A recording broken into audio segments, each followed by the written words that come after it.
The first message appeared on my phone just after sunset. A soft orange glow filled my room as the last light slipped behind the buildings. The air felt unusually heavy. My fingers tingled when I tapped the screen. It was a single sentence. A sentence that froze the breath in my chest. I know what you hid under your floorboards. I stared at the words. My heart pushed painfully against my ribs. The room felt smaller. Shadows thickened near the corners as if they were leaning closer. I swallowed hard. No one knew about that. No one had been inside my apartment for months. I kept it locked. I kept everything private. Then another message arrived. I know why you wake up at 3 in the morning. My mouth turned dry. A faint ringing filled my ears. I looked around the room. The curtains moved without wind. The temperature dropped just enough for my skin to tighten. I tried to steady my breathing. I forced myself to type a response. Who are you? The reply came instantly. You already know me. I did not. I was certain I did not. The name on the message was unknown. There was no profile picture. No information. Yet the messages continued, each one sharper than the last. Each one aimed directly at memories I never shared. I know the sound you heard in the hallway last winter. I know the box you never opened after your father left. I know why you avoid looking in mirrors at night. My knees weakened. I sat down slowly on the edge of the bed. The mattress dipped under my weight with a faint creak. The silence around me turned thick. My heartbeat sounded loud enough to shake the room. Then my phone buzzed again. This time, the message was longer. The screen glowed pale blue in the dimness. My hands trembled as I lifted it. You should not be afraid. I am not here to hurt you. I am only here to remind you that everything you forget, I remember. Everything you hide, I see. I felt a chill slide down the back of my neck. It traveled slowly, almost deliberately. I stood up and walked to the window. Outside, the street was empty. Streetlights flickered weakly, casting long, stretched shadows across the pavement. When I turned back, another message waited. My pulse quickened before I even read it.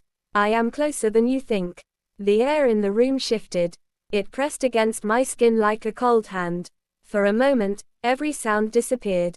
Even the hum of the refrigerator fell silent. I took a careful step backward. My heel brushed against something on the floor.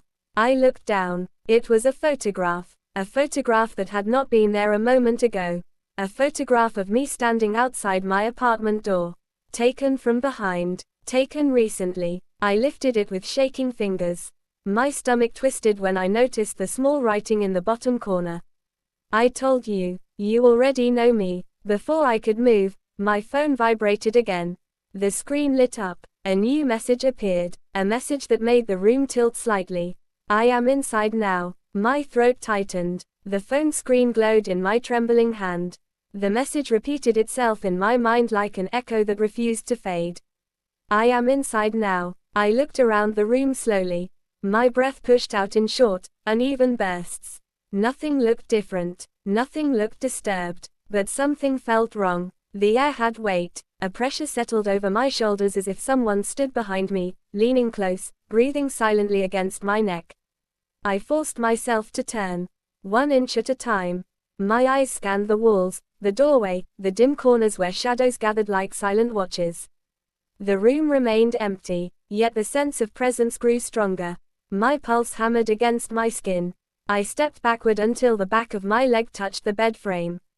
The photograph still hung from my fingers. The image of my back, my own apartment door, my own life captured by someone I had never seen. I swallowed with difficulty. The silence inside the room deepened until even my breath sounded too loud. I felt as if I might hear something if I listened carefully. A movement, a whisper, a shift. Something small, something hidden. My phone buzzed again. I flinched so hard the photograph slipped from my hand and landed face down on the floor. I stared at the glowing screen. Another message appeared. Do not look for me. You will not see me until I want you to. My hands felt cold. My fingers stiffened around the phone. I typed back with difficulty. What do you want? The typing indicator appeared instantly. 3 small dots blinking, blinking, blinking. Each pulse tightened my chest further. Then the message arrived. I want you to remember. Remember what? My thoughts spun. Something deep in my memory stirred like a faint ripple beneath dark water. A feeling, a moment, something I pushed away long ago. But I could not reach it. Not fully. It slipped from my grasp every time I tried to catch hold of it. Another message appeared before I could type. You were not alone that night. You never were. A wave of dizziness hit me. The edges of my vision pulsed. My stomach twisted sharply, my knees weakened, and I sat down again, unable to trust my balance. I tried to think clearly, but the memories blurred. The night it referred to. The night that haunted my dreams. A dark hallway, a single flickering light, a sound behind me, a shadow that never matched anything real. My phone vibrated again. A new photo appeared. My breath caught. It was my living room. Taken from a low angle. As if someone had been sitting on the floor. Watching. Waiting. And on the left edge of the photo. A shape. A silhouette. Faint but unmistakable. Someone had been there. Inside my home. While I slept. While I lived. The ringing in my ears returned, louder this time.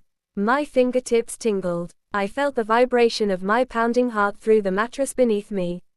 Another message followed. Do you see me now?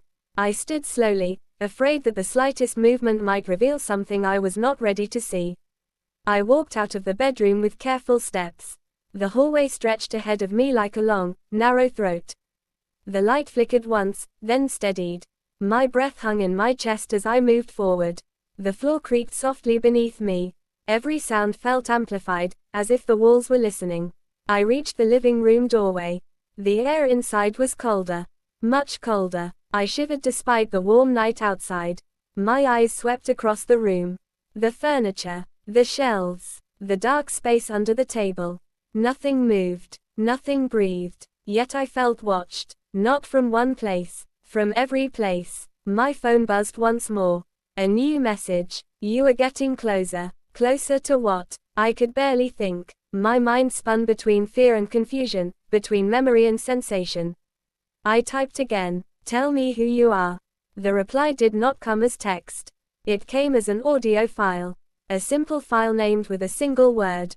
Listen. My hands trembled so violently I almost dropped the phone again. The play button waited at the center of the screen. I hesitated, but something inside me pushed forward. I tapped it. A soft sound filled the room. Breathing. Slow. Steady. Close. Much too close. Then a voice whispered. A whisper so gentle it brushed against my ears like cold fingertips. I have been with you since the beginning. My blood turned cold. The voice continued. You invited me once. You forgot. I never did. My heart lurched painfully. A blurred memory flashed. A childhood room. A dark corner. A name I repeated in the dark because I thought it would protect me.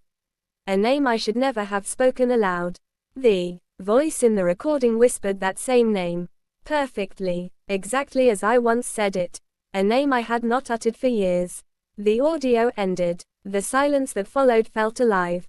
Then the phone vibrated again. A new message appeared. I am standing right behind you. I froze. Every muscle locked. A cold wave slid across my shoulders as if a presence leaned close, breathing faintly against my skin. The lights flickered. The shadows on the wall shifted. Something moved without making a sound. I could feel it. I could sense it. Right behind me. Waiting for me to turn. Waiting for me to remember everything I had forgotten. My breath trembled in my chest. My fingers clenched around the phone. I forced myself to move. My neck tightened. My spine stiffened. Slowly, painfully slowly, I began to turn my head toward whatever waited in the silent, breathless dark behind me. My head continued to turn, inch by inch, toward the darkness behind me. The air pressed harder against my skin, cold and heavy, as if the room itself held its breath. When my eyes finally reached the farthest point of my peripheral vision, I saw it, a shape, tall, still, almost human, but not quite. Its outline shimmered faintly, as if it were made from the dim light itself. Two pale points stared back at me from within the shadow. Not eyes, not exactly, but something that understood the idea of watching. I felt fear rise again, sharp and immediate. But this time, something else rose with it. Recognition. A memory surfaced with sudden clarity. A small room from my childhood. A night filled with fear. A whisper I spoke into the darkness because I believed it would protect me. A whisper that called something to me. I had invited this presence long ago. It was true. I had forgotten. It never had. The figure stepped slightly forward. The floor did not creak. The air did not shift. It moved like a thought, not a body. My breath steadied. My heartbeat slowed. I lifted my chin and faced it fully. "You can stop hiding," I said quietly. My voice trembled, but my words held firm. "I remember now." The pale points brightened slightly. Not in anger, not in hunger, but in acknowledgement. The presence leaned closer, stopping just before it touched me. A whisper drifted from it, softer than before, almost gentle. "Then you understand. I have carried your burdens because you refused to. I have guarded your secrets because you could not face them. I have followed you because you called me to stay." I felt something loosen inside my chest, something tight and buried for years. Fear, guilt, loneliness, all woven together. I closed my eyes for a moment. I let my breath fill me slowly, deeply. When I opened them again, the presence had not moved, but it felt different. Less like a threat, more like a shadow that had waited too long. I spoke again, quietly. "You do not have to stay anymore." The room shifted. A soft ripple passed through the air, like a long sigh released after years of silence. The figure's outline flickered. The pale points dimmed. Its form softened, fading at the edges. It whispered one last time. "I stayed because you needed me. I will leave because you finally remember." The shadow dissolved slowly, like smoke drifting upward. Light filled the space it once occupied. Warm, calm, unthreatening. The room settled into stillness. Real stillness. Not the silent tension from moments before. I stood alone in the quiet. But for the first time in years, I did not feel watched. I did not feel followed. I did not feel haunted. I felt free. I picked up the fallen photograph from the floor. The writing that once chilled my spine now felt like a message from someone who had been waiting too long to be remembered. I placed the photo on the table. I turned off my phone. And for the first time in a long time, I stepped into the rest of the night without fear. The secrets I once hid no longer controlled me. The presence I once invited no longer lingered behind me. The story ended not with a scream, not with a chase, but with a memory finally faced, and a shadow finally released.